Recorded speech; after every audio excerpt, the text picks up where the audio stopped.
ನೀನು ಇಡೀ ತಾಲೂಕಿಗೆ ಸಮಗ್ರವಾಗಿ ನೀರಿನ ಭಾವನೆ, ನೀರಿನ ಸಪ್ಲೈ ಯಾರು ಕೊಡ್ತಾ ಇದ್ದಾರೆ, ಇಲ್ಲ ಇವರು ನಮ್ಮ BWS ಕೊಡ್ತಾ ಇರ್ಬೋದು, ಬೇರೆಯವರು ಡಿಪಾರ್ಟ್ಮೆಂಟ್ ಕೊಡ್ತಾ ಇರ್ಬೋದು, ನಾವು ಟ್ರಸ್ಟಿಂದ ಹಾಕ್ಸಿರ್ಬೋದು, ಮಿಲ್ಕ್ ಯೂನಿಯನ್ನಿಂದ ಹಾಕ್ಸಿರ್ಬೋದು, MLA ಗ್ರಾಂಟಿಂದ ಹಾಕಿರ್ಬೋದು, ಎಲ್ಲ MP ಗ್ರಾಂಟಿಂದ ಹಾಕಿರ್ಬೋದು, ಅದೆಲ್ಲ ಸೇರಿ ಲೆಕ್ಕ ಹಾಕಿ ಹೇಳ್ಬೇಕಲ್ಲ.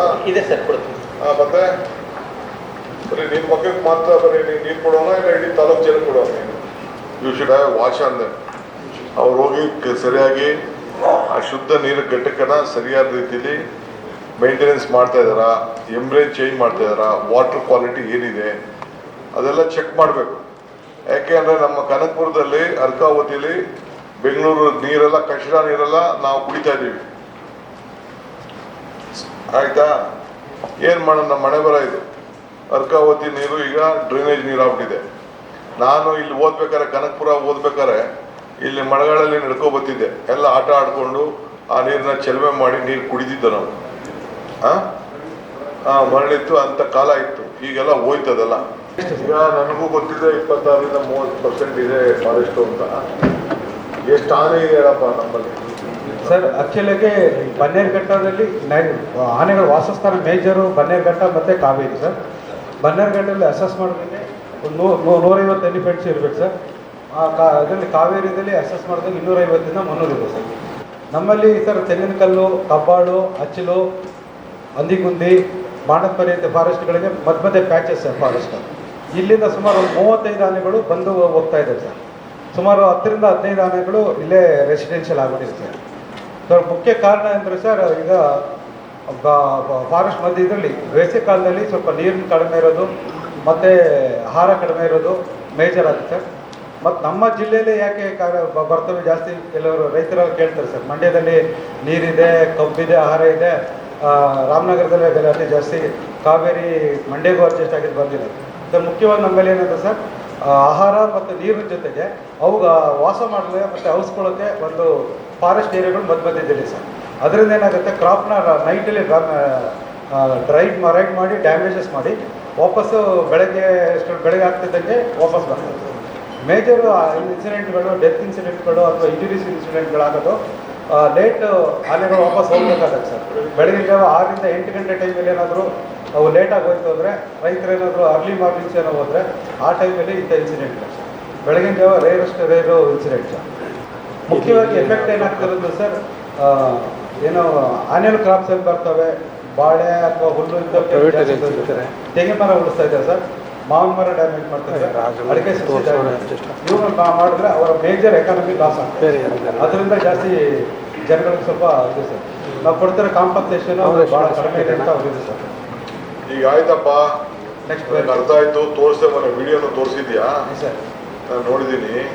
ಇದಕ್ಕೆ ಪರಿಹಾರ ಏನು? ರೈಲ್ವೆ ಬ್ಯಾರಿಕೇಡ್ ಮಾಡ್ತಿದ್ದೀವಿ ಸರ್. ರೈಲ್ವೆ ಬ್ಯಾರಿಕೇಡ್ ಎತ್ತಿರ್ತಾ ಇತ್ತಲ್ಲ ಅದು ಕೆಲವು ಒಂದೊಂದ್ಸಲಿ ಸರ್ ಅದು ಸ್ವಲ್ಪ ಪ್ರಾಬ್ಲಮ್ ಸರ್. ಅದಾದರೆ ದೊಡ್ಡ ಆನೆಗಳಿದ್ರೆ ಸರ್, ನಮ್ಮ ಜಿಲ್ಲೆಯಲ್ಲಿ 450 ಕಂದಾಯ ನಾವು ಮಾಡಿದ್ವಿ ಸರ್. ಸುಮಾರು 8,000 ಮೇಲೆ ರೆಡಿ ಇದೆ ಸರ್, ಕೊಡೋಕ್ಕೆ ರೆಡಿ ಇದೆ ಸರ್. ಇವಾಗ ಮತ್ತೆ ಹೊಸದಾಗಿ 545 ಸುರೇಶ್ ಸರ್ ಹೇಳಿದ್ಮೇಲೆ ಮತ್ತೆ ರೆಕಗ್ನೈಸ್ ಮಾಡಿ 545 ರೆಕಗ್ನೈಸ್ ಮಾಡಿಲ್ಲ ಸರ್. ಇಡೀ ಸ್ಟೇಟಲ್ಲಿ ಯಾರೂ ಉಪಕ್ರಮ ಮಾಡಿಲ್ಲ ಸರ್. ರಾಮಗಳು ಮಾಡಿದ್ದಾರೆ ನಾರ್ತ್. ಸರ್, ನಮ್ಮಲ್ಲಿ ಸರ್ ಈಗ ಸರ್ವೆ ಮತ್ತು ರೆವಿನ್ಯೂ ಡಿಪಾರ್ಟ್ಮೆಂಟಿಂದ ಒಂದು 8-10 ಕಾರ್ಯಕ್ರಮಗಳು ನಡೀತಾ ಇದ್ದಾವೆ ಸರ್. 8-10 ಕಾರ್ಯಕ್ರಮಗಳು ನಡೀತಾ ಇದ್ದಾವೆ ಸರ್ ಮೇಜರ್ಲಿ. ಅದರಲ್ಲಿ ಮೇಯ್ನು ದರ್ಖಾಸ್ತ್ ಕೊಡಿ ಆಂದೋಲನ ಸರ್. ಸರ್, ಈಗ ಸರ್ಕಾರ ಬಂದ ಮೇಲೆ ಈ ದರ್ಖಾಸ್ತ್ ಆಂದೋಲನ ಸ್ಟಾರ್ಟ್ ಆಗಿದ್ದು ಸರ್. ಅದರಲ್ಲೂ ಕೂಡ ನಮ್ಮ ಡಿಸ್ಟಿಕ್ಕಲ್ಲಿ ನಾವು ಫಸ್ಟು ಪ್ರಾಯೋಗಿಕವಾಗಿ ಸ್ಟಾರ್ಟ್ ಮಾಡಿದ್ವಿ ಸರ್.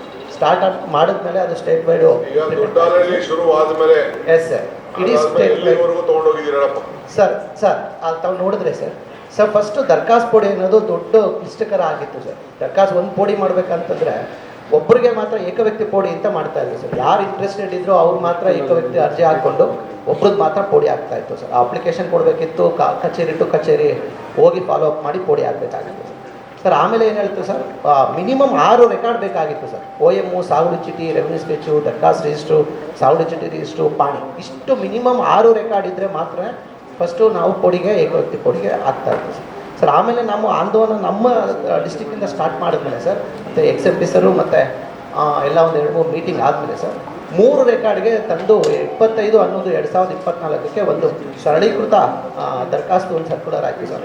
6 ರೆಕಾರ್ಡ್ ಇದ್ದಿದ್ದನ್ನು 3 ರೆಕಾರ್ಡ್ಗೆ ಇಳಿಸಿದ್ರು ಸರ್. ಅಲ್ಲಿ ಸೆಕೆಂಡ್ರಿ ಕ್ಲಾಸಿಫಿಕೇಶನ್ ಆ ಟೈಮಲ್ಲಿ ಇದ್ದಂಥ ಗ್ರಾಮ ಸರ್. ಈಗ ನಾವೇನು ರೆಡ್ ಫುಲ್ ಮಾಡಿದ್ದೀವಿ ಅದು ಎಕ್ಸ್ಟೆನ್ಷನ್ 1964 ಇಂದ ಡೇ ಬೈ ಡೇ ಅದು ಎಕ್ಸ್ಟೆನ್ಷನ್ ಆಗಿರುವಂಥ ಈಗ ಪ್ರೆಸೆಂಟ್ ಗ್ರಾಮ ಸರ್. ನಾನು ಟೇಬಲ್ ಕೆಳಗಡೆ ಹಾಕಿದ್ದೀನಿ ಸರ್. ಉಯ್ಯಂಬಳ್ಳಿ ಹೋಬಳಿದು ನಾವು ಒಂದು ಕನ್ಸರ್ಟ್ ತೊಗೊಂಡು ಮಾಡಿದ್ದೀವಿ ಸರ್. ಗ್ರಾಮ ಠಾಣ ಒಳಗಡೆ ಇರೋದು, ಹಳೆ ಗ್ರಾಮ ಠಾಣ ಒಳಗಡೆ ಇರೋಂಥ ಪ್ರಾಪರ್ಟೀಸು 3055 ಇದೆ ಸರ್.